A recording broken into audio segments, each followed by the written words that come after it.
No matter where you are, no matter who you are, these natural disasters can affect you and your family. Packing a go bag is an effective disaster preparation method. I've assembled one myself, and I've reviewed lists that are compiled by disaster preparation agencies like FEMA and the CDC. The 3 keys to packing a useful go bag are the container, the contents, and the location. And I also want to add, back home, we've been getting a lot of flooding because it's rained for like 3 weeks straight. So a lot of people in Oroville, which is maybe 60 miles away from my hometown, are having to evacuate. So these really are useful no matter where you live. You just need to adapt it to what natural disasters you have in your area. Like, for example, Cuddy, tornadoes, floods. So first, the container. You want it to be something that you can carry by yourself. If you are a smaller person, you're not going to pack like a giant plastic bin full of like 6 gallons of water. That's just not practical. So I have this little duffel bag, and I can carry it. It's just not as nice as having something with wheels on it. And then you go through your contents.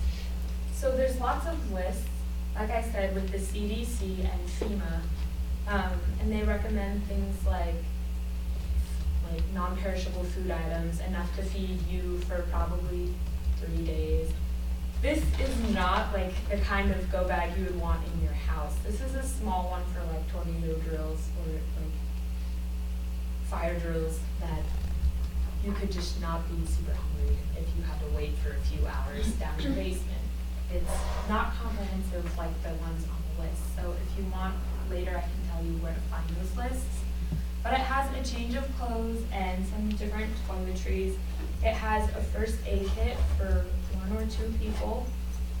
And in the first aid kit, there's different gauzes, some aspirin, some tweezers. There's a small first aid manual in here.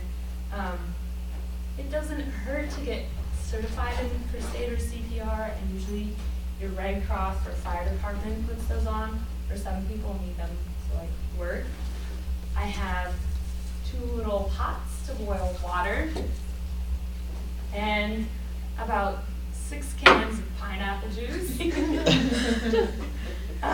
You want to get the kinds of foods that you like, because you're not going to be able to go to the grocery store if it's flooding outside.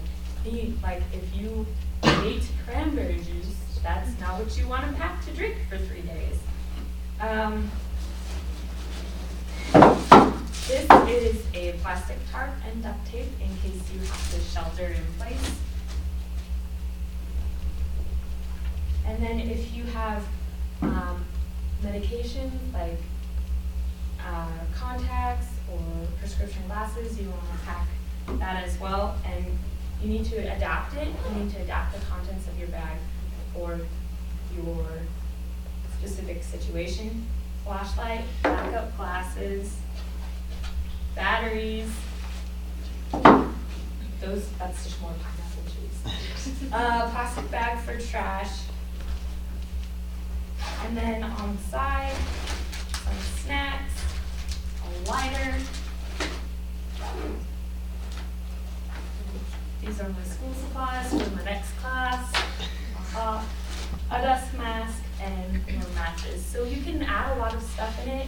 It doesn't have to take over your life. You just want it to be like really practical, like good for you and your family. Like you would want to pack stuff for pets if you needed it, or if you had like an elderly person in the family, you know, you need to have a plan to help like get them somewhere safe. How much more time? About 30 seconds left. Okay, so They hit 5 minutes. and then the next thing is you want to use your space as efficiently as possible. My mom was a firefighter, so she can pack a bag like nobody's business. She'll roll her stuff up really small. You want to have a sense of logic in the way you pack. Like try to keep your flashlight and your batteries together. And then also, if you can, remember the way you pack things, because like my dad, if he goes fishing in the morning, you know, his tackle box, he knows where everything is in the dark. So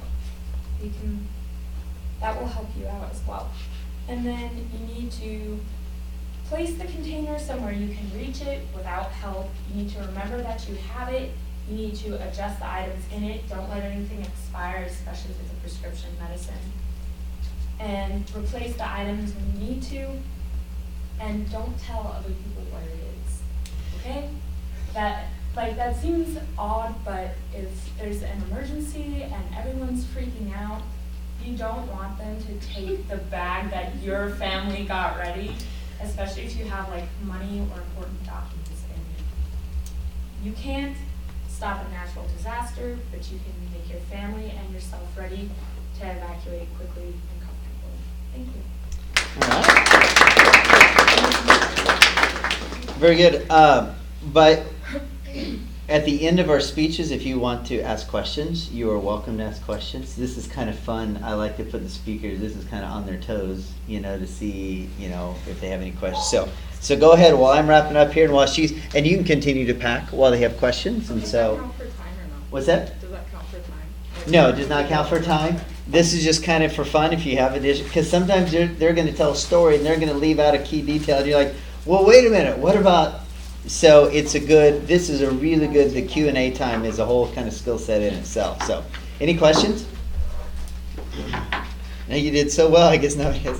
What's with all the pineapple juice? Okay, so I don't Why have, pineapple juice? I'm not strong enough to carry around a whole bunch of water, so I figured, pineapple juice is fine. It's got some nutrients in there.